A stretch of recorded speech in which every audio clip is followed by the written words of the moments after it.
ஆகவே தேசிய அளவில் மதுவிலக்கு கொள்கையை நடைமுறைப்படுத்த வேண்டும். அப்போதுதான் ஒட்டுமொத்தமாக கள்ளச்சாராயம் காய்ச்சுவதையும் தடுக்க முடியும். கள்ளக்குறிச்சியிலே நான் நேரடியாக சென்று மக்களை சந்தித்த போது கள்ளச்சாராயத்தை ஒழியுங்கள் என்று மக்கள் சொல்லவில்லை, அரசு மதுபான கடைகளை மூடுங்கள் என்று தான் சொன்னார்கள். அதுதான் மக்களின் கோரிக்கையாக இருக்கிறது. செப்டம்பர் 17 தந்தை பெரியாரின் பிறந்த நாளை முன்னிட்டு மது ஒழிப்பு மகளிர் மாநாட்டை விடுதலை சிறுத்தைகள் கட்சி நடத்த திட்டமிட்டுள்ளோம். விக்கிரவாண்டி இடைத்தேர்தலில்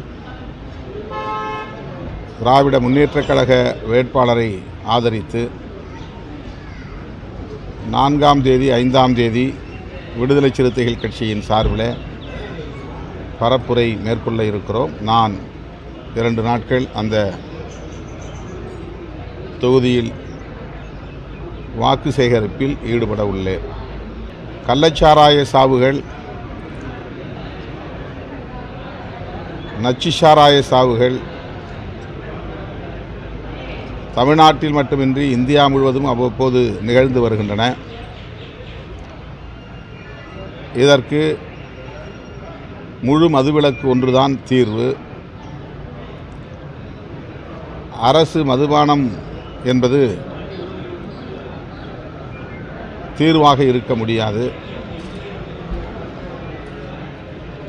நச்சு சாராய சாவுகளால் ஏற்படுகிற பாதிப்பை விட சட்டப்பூர்வமாக அரசு விற்பனை செய்கிற மதுபானங்கள் மனித வளத்தை பெருமளவில் சேதப்படுத்துகிறது. இளம் தலைமுறையினர் ஆற்றல் இழந்து செயலிழந்து பாழ்பட்டு வருகின்றனர். இதனால் ஏற்படுகிற பாதிப்பு தேசத்திற்கு பேர் இழப்பு என்பதை அரசு உணர வேண்டும். ஆகவே மாநில அரசுகள் மட்டுமின்றி இந்திய ஒன்றிய அரசும் மதுவிலக்கு கொள்கை குறித்து பரிசீலிக்க வேண்டும். ஆகவே தேசிய அளவில் மதுவிலக்கு கொள்கையை நடைமுறைப்படுத்த வேண்டும். அப்போதுதான் ஒட்டுமொத்தமாக கள்ளச்சாராயம் காய்ச்சுவதையும் தடுக்க முடியும். வெறுமன கள்ளச்சாராயம் விற்ற ஓரிருவரை கைது செய்வது, கவனக்குறைவாக இருந்த அதிகாரிகள் மீது நடவடிக்கை எடுப்பது என்பது போதுமான நடவடிக்கை அல்ல.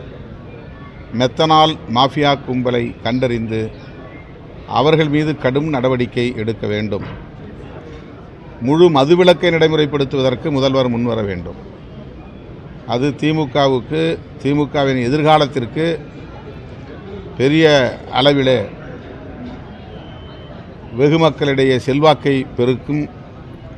குறிப்பாக தாய்மார்கள் பெரிய நன்றிக்கடன் பட்டவர்களாக இருப்பார்கள். கள்ளக்குறிச்சியிலே நான் நேரடியாக சென்று மக்களை சந்தித்த போது கள்ளச்சாராயத்தை ஒழியுங்கள் என்று மக்கள் சொல்லவில்லை, அரசு மதுபான கடைகளை மூடுங்கள் என்று தான் சொன்னார்கள். அதுதான் மக்களின் கோரிக்கையாக இருக்கிறது. செப்டம்பர் 17 தந்தை பெரியாரின் பிறந்த நாளை முன்னிட்டு மது ஒழிப்பு மகளிர் மாநாட்டை விடுதலை சிறுத்தைகள் கட்சி நடத்த திட்டமிட்டுள்ளோம்.